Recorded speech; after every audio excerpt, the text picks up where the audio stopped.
Hello tout le monde, bienvenue dans cette nouvelle vidéo. Comme vous le savez, en survie, un des éléments les plus indispensables, c'est le feu. Ça sert à plein de choses, c'est essentiel à la survie de l'homme. Ça sert par exemple à se réchauffer, ça sert à faire fuir les animaux dangereux parce qu'ils ont peur du feu, et ça sert aussi à faire cuire la nourriture et bouillir l'eau. Et bouillir l'eau, ça sert à l'assainir et en fait à la boire.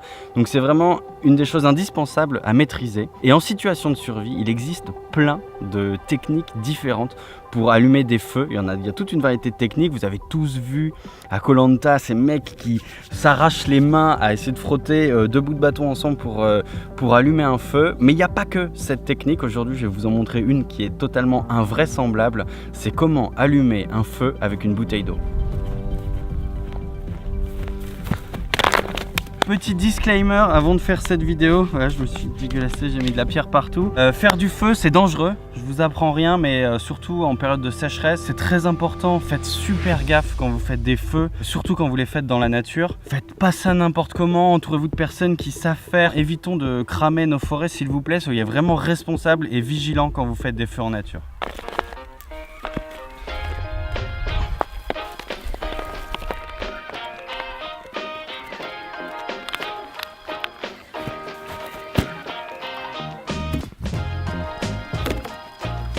Et voilà les amis, tout le matériel est prêt. Alors ça se fera qu'avec une seule bouteille d'eau, mais j'en ai pris plein pour vous montrer. Avant de commencer, je voulais remercier mon sponsor pour cette vidéo. Ce n'est ni Evian, ni Vichy, ni cette marque de limonade. C'est Rhinoshield, c'est un fabricant de coques et objectifs pour smartphone. Regardez, je l'ai sur mon OnePlus, ils sont connus pour faire des coques de smartphone ultra résistantes.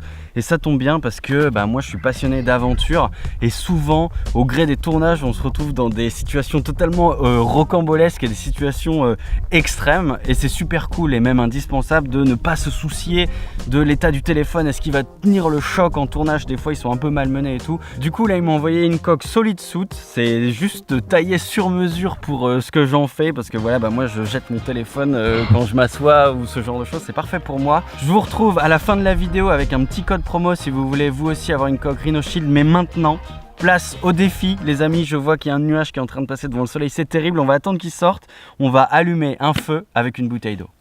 Je vais maintenant vous présenter les différentes choses dont on a besoin. Donc en fait c'est tout simple, on a besoin d'une bouteille d'eau remplie d'eau, c'est très important qu'elle soit remplie d'eau, d'un papier journal. En fait vous pouvez allumer un feu avec à peu près n'importe quoi qui brûle facilement.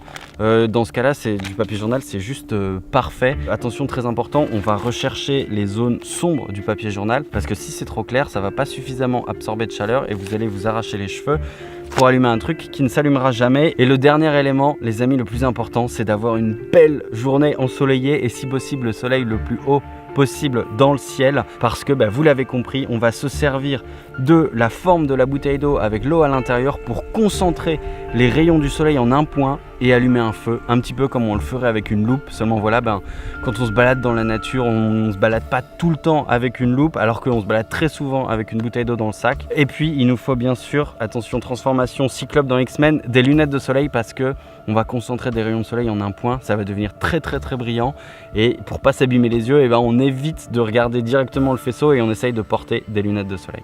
On va tout de suite choisir la bouteille d'eau. Alors j'ai pris une bouteille d'Evian pour vous montrer, c'est pas vraiment le bon exemple en fait, parce que vous allez voir ici c'est plat. Nous ce qu'on cherche c'est plutôt des formes convexes, parce qu'on va se servir de l'arrondi qu'il y a sur cette bouteille pour concentrer les rayons du soleil en un point juste derrière et créer un point très chaud qui va enflammer le papier journal. Ce qui marche le mieux c'est de déchirer des feuilles, et en fait je vais plier mon journal successivement afin d'avoir des couches de journal les unes en dessous des autres. Le plus important c'est de garder apparent la zone noire, c'est là-dessus qu'on va projeter le faisceau lumineux. Le but du jeu c'est d'utiliser donc cette forme convexe et de chercher à bien la positionner pour faire l'effet loupe en fait et focaliser tous les rayons du soleil en un point. Donc ça demande un peu de test, hein. C'est même pas de la technique qu'il faut, c'est plus tester. Vous prenez la bouteille et puis vous essayez de chercher là où ça va faire le point. Regardez, je le fais sur le blanc, là où ça va faire le point le plus lumineux possible et le plus petit possible. Ensuite vous le placez sur le noir et ça devrait rentrer en incandescence.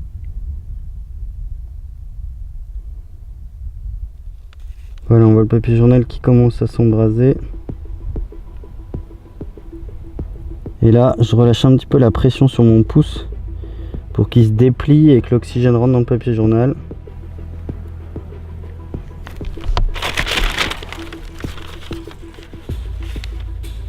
c'est éteint.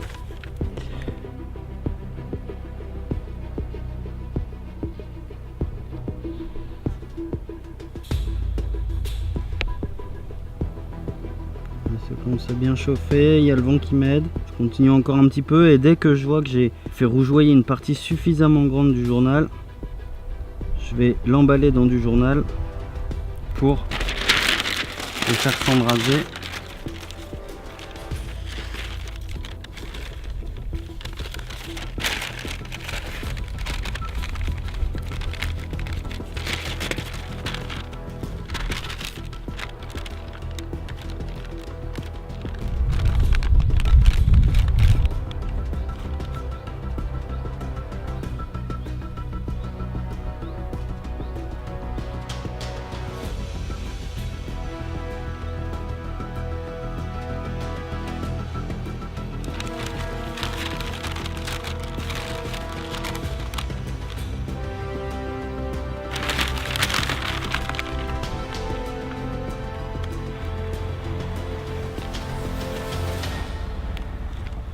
Yes! Allez!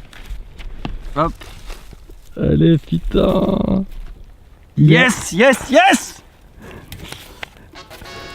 Voilà, et là, on a bien sûr préparé son bois à l'avance et on a du feu, les amis! Yes! C'était pas facile, mais ça le fait. Voilà, cette petite bouteille de limonade qui nous a servi d'allumer ce feu. C'est totalement fou de se dire voilà, qu'avec une bouteille d'eau, on peut allumer un feu. Parce que c'est vraiment cool, c'est un truc qu'on a tout le temps dans le sac à dos, donc c'est vraiment trop pratique. Hop, on va se construire un petit feu. Et voilà les amis, on a un beau feu, mission accomplie. Sachez que pour que ça fonctionne, c'est vraiment indispensable que la bouteille soit pleine d'eau. Si jamais vous êtes en situation de survie et qu'il vous reste qu'une bouteille vide, vous pouvez même aller jusqu'à pisser dedans et ça va marcher. Je vous assure que ça va marcher, l'important c'est vraiment qu'il y ait de l'eau dans la partie convexe. Et une chose extrêmement importante aussi, avant de partir bien évidemment, il faut s'assurer que le feu soit complètement éteint. C'est une nécessité absolue. Et là ce qui est génial, c'est que je vais éteindre le feu avec la bouteille d'eau avec laquelle je l'ai allumé. Regardez. Et voilà les amis, cette vidéo est terminée. Dites-moi si ça vous a plu. J'aimerais aussi faire d'autres vidéos où je présente d'autres techniques parce que celle-ci c'en était une, elle était marrante, mais c'est pas la seule. Et encore un grand merci les amis à mon sponsor Rhino Shield. Sachez qu'ils ont mis en place un code promo si vous voulez acquérir des coques. Vous pouvez même les personnaliser sur le site internet. Vous choisissez votre modèle et tout, vous faites tout personnaliser. Vous avez 20% de réduction si vous rentrez le code François. C'est un délire, c'est pas une blague, c'est le code François sur Rhino Shield. Quant à nous, on se retrouve très bientôt pour une nouvelle vidéo. D'ici là, portez-vous bien. Ciao!